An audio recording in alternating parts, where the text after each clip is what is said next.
जंगल के एक छोटे मगर बहुत ही दिलचस्प गांव में रहता था एक शरारती गधा।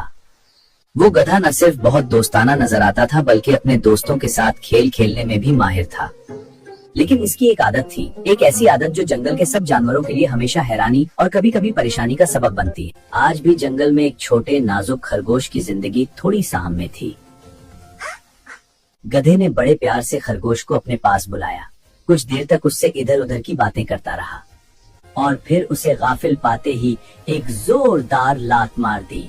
बेचारा छोटा सा खरगोश भारी भरकम गधे की जोरदार लात पड़ते ही गेंद की तरह उछलकर दूर जा गिरा।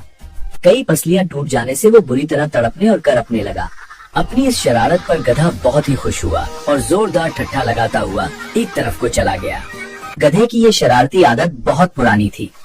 वो खड़े खड़े बुला वजह किसी को भी लात मार देता था। जंगल के भी छोटे बड़े जानवर उसकी इस शरारत से अक्सर परेशान रहते। कुछ बुजुर्ग और जहांदीदा गधों ने कई बार समझाया भी, लेकिन वो अपनी हरकतों से बाज नहीं आया। इसी तरह की बातों से वो नसीहत करने वालों को बेवकूफ बनाकर मन ही मन बहुत खुश होता है। इसकी ये याराना मुस्कुराहट भरी बातों से वो इसकी शरारत को ताड़ जाते और समझाते। बरखुदा, रिश्ते में हम तुम्हारे बाप हैं। अपनी नाराजगी का इजहार करने के लिए लात मारना हमारी फितरत है, लेकिन बिला वजह किसी को भी लात मार देना शरारत है, बुरी आदत है। बुरी आदत है। अब भी वक्त है इस बुरी आदत को छोड़ दो, वरना तुम तो जानते ही हो कि हर बुरी आदत का अंजाम बुराई होता है। बुजुर्गों की इस नसीहत पर गौर करने के बजाय गधे ने अपना पैर उठाकर उन पर भी घुमा दिया, और अगर नसीहत करने वाले वो बुजुर्ग तेजी से एक तरफ न हट जाते तो उसकी लात सीधी उनकी थूथनी पर पड़ती। फिर भला गधे की लात खाने के लिए बुजुर्ग वहाँ कैसे ठहर सकते थे। पहली दोस्ती से ही सबके सब ढींचूम करते हुए 9-2-11 हो गए।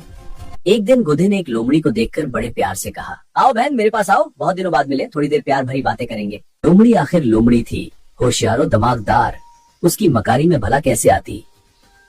वो उसकी झांसा देकर लात मारने वाली आदत से बखूबी वाकिफ थी। गधे की बात सुनते ही वो उसे देखते हुए बड़े प्यार से मुस्कुराई और दिल में सोचा, कम वक्त तो तू मुझे क्या सिखाता है, मन नहीं हिला रहा। मैं खुद तुझे आज ऐसा सबक दूंगी कि जिंदगी भर के लिए अपनी ये लात मारने की आदत भूल जाएगा। लोमड़ी दिल ही दिल में सोच रही थी, तेरी इस बुरी आदत से दूसरे कमजोर जानवरों को हमेशा के लिए छुटकारा मिल जाएगा। ये सोचते ही लोमड़ी ने अपने चारों तरफ देखा, फिर दिल ही दिल में मुस्कुराते हुए बड़े प्यार से गधे से बोली, मेरे गधे भैया, मैं बहुत दूर से आ रही हूँ और बहुत ही थकी हुई हूँ। मेहरबानी करके तुम ही अपनी इस बहन के पास आ जाओ।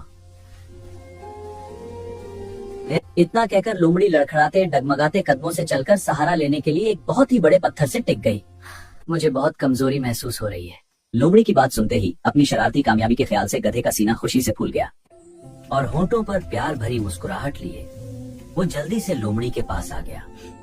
लोमड़ी को गाफिल रखने के लिए कुछ देर तक वो उससे बहुत ही मीठी मीठी बातें करता रहा। हाँ बिल्कुल, फिक्र मत करो। फिर आदत के मुताबिक अचानक ही लात मारने के लिए उसने अपना पैर पूरी ताकत से लोमड़ी की तरफ घुमा दिया।